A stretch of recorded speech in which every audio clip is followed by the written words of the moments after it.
Goeiedag. In vandag se les kyk ons na deelwoorde.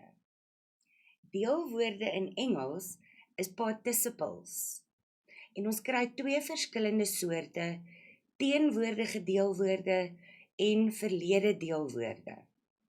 Wat presies is 'n deelwoord? What is a participle? Let's look at the definition. Wanneer ons 'n werkwoord verander in 'n beskrywende woord, met ander woorde 'n byvoeglike naamwoord of 'n bywoord, dan vorm ons 'n deelwoord. So the minute that we start describing things, it becomes a deelwoord. Firstly, we get teenwoordige deelwoorde. Met ander woorde, die aksie is nog besig om plaas te vind. The action is still happening. So when this happens, we are going to add to the end of the word ende or end, depending on where in the sentence the word stands. Let's look at an example. Die water kook, the water boils, werkwoord. En nou sê ons die kokende water, the boiling water. Can you see that it has become a descriptive word? Kokende, because it is still happening. Afrikaans word beskryf, dit is ons werkwoord, en Afrikaans is 'n beskrywende taal. It's an ongoing thing.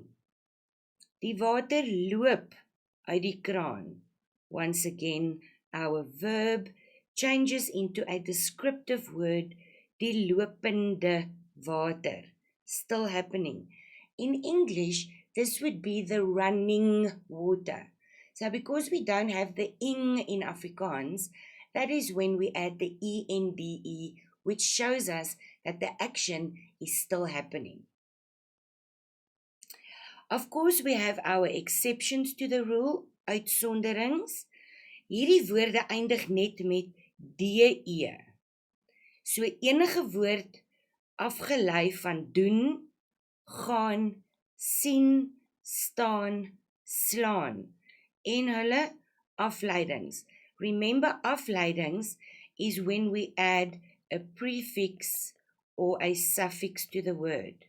So when we take doen and we change it into sodoende, then it is going to end on a de. Staan, and we add the be, it becomes bestaande, which means existing. Slaan, we add ont, die ontslaande, the discharged patient, for example. So these are exceptions that you please have to learn and doen, gaan, sien, staan en slaan. Nog uitsonderings vir die teenwoordige deelwoorde is where some of the words change completely, and these you have to learn. Versag, for example, becomes versagtende. Lief hê, we are going to change to liefhebbende. Sê becomes veelzeggende. En vertroos becomes vertroostende. So these ones you just have to learn and remember as they are. Important. All of these examples that we have just used, al hierdie voorbeelde staan in die attributiewe posisie. If you refer back to the lesson on byvoeglike naamwoorde, attributief stands before the noun. So when these words stand after the noun, they are not going to end on an e, but simply end. Let's look at them. Onthou julle, ons het gesê die kokende water. So kokende stands before the selfstandige naamwoord. In our example here, the selfstandige naamwoord is there. Kookkind is after the selfstandige naamwoord, predicatief, so it does not get an E. Die taal is beskrywend, weer eens selfstandige naamwoord en die beskrywende woord kom daarna. So onthou asseblief die verskil tussen attributief en predikatief. Voor die selfstandige naamwoord sit ons die E by. So let's look at the second example. Swak verlede deelwoorde kry ons swak en sterk. These are when the action has already happened. So this is the action is in the past. So what we do with the word, we add ge in the beginning of the word, and then it is going to end with either D-E-T-E or just an E. Ons kry swak verlede deelwoorde en ons kry sterk verlede deelwoorde. Kom ons kyk na die verskil. Swak verlede deelwoorde stay in their original form. So words that end on a K and on a P, we are going to add ge in the beginning of the word and TE at the end of the word. So the general rule for K and P, ge and TE. For example, kap, to chop, word die gekapte hout. The wood has already been chopped, it's lying there ready for the braai, and that is why it becomes gekapte. It has happened already. Soek, if you are looking for something, die gesoekte misdadiger. The criminal that they are looking for, he is being looked for. Kook becomes gekookte.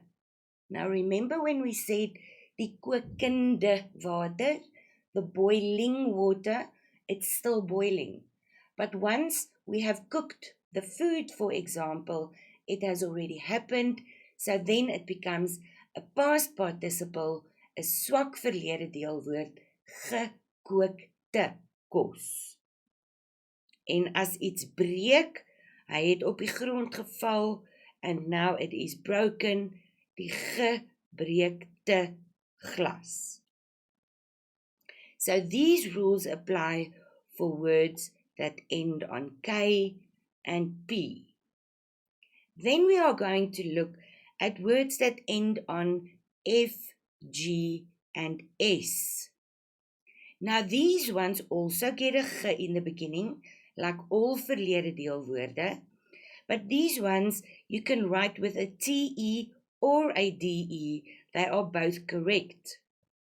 For example, afstof, to dust off, die afgestofte or afgestofde, they both correct. Droog, dry, die gedroogde vrugte, remember your ge, or die gedroogde, both correct. Was, die gewaste, or gewasde. So just to summarize, F, G, and S, sorry about that, gets a ge plus TE or DE. K and P gets ge plus TE.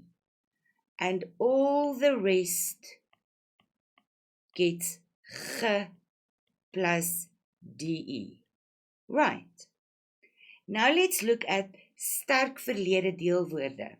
So to remember the difference between swak verlede deelwoorde en sterk verlede deelwoorde. Swak verlede deelwoorde bly dieselfde. Sterk verlede deelwoorde, it's strong, it changes the word. That's the first thing. The second thing, they are mostly used in a figurative setting. So let's look at these examples. 'n vokaalverandering vind plaas. In other words, the vowel changes. So when we talk about sluit in a figurative meaning, it's going to become geslote. And an example of this would be a facial expression. Because your face cannot be locked, literally, so we say, hy het 'n geslote gesigsuitdrukking. Breek, you might remember this one from the lesson about denotasie en konnotasie, figuurlike taalgebruik. So die gebroke hart, because your heart cannot literally break, die gebroke hart versus die gebreekte glas. And then we have soek, and when we use it figuratively, gesogte. So these words you can just learn. That's how the vowel changes. Let's look at some examples for you to practice. You can pause the slides here and just take a moment, answer the questions, and then push play again, and we'll go through the answers together. Reg, die breekglas lê op die vloer. Glas tells us that it's literal, so it has already happened. It's going to be verlede tyd. It is going to be die gebreekte glas lê op die vloer. Ons skep die kookkos in ons borde. So the fact that we are dishing, ons skep die kos, means that the food is cooked already. So it's going to be in the past tense, and then it is going to be die gekookte kos. Die loopwater mors in die kombuis. It's still happening because it's still making a mess. Teenwoordige tyd, lopende water. Hy sê niks, hy is 'n sluitboek. He says nothing, he is a closed book. So can he literally be a closed book? No. That gives it away, sterk verlede deelwoord, geslote boek. Die lagkinders is baie gelukkig. So it's still happening, they are, met ander woorde, and remember our spelling rules, doubling the consonant, and you add your ENDE, die lachende kinders. Die huilkind se knie is stukkend. It's still happening, so it's the same thing, die huilende kind. Nadat die meisie hom gelos het, past tense, het hy 'n breekhart gehad. And because it's not literal, it's going to be gebroke hart. Difference between letterlik and figuurlik. So that is then verlede deelwoorde en teenwoordige deelwoorde. The way that they will ask this in your exam is by giving you a word and asking you to put it in the correct format. Reg, ek sien julle volgende keer.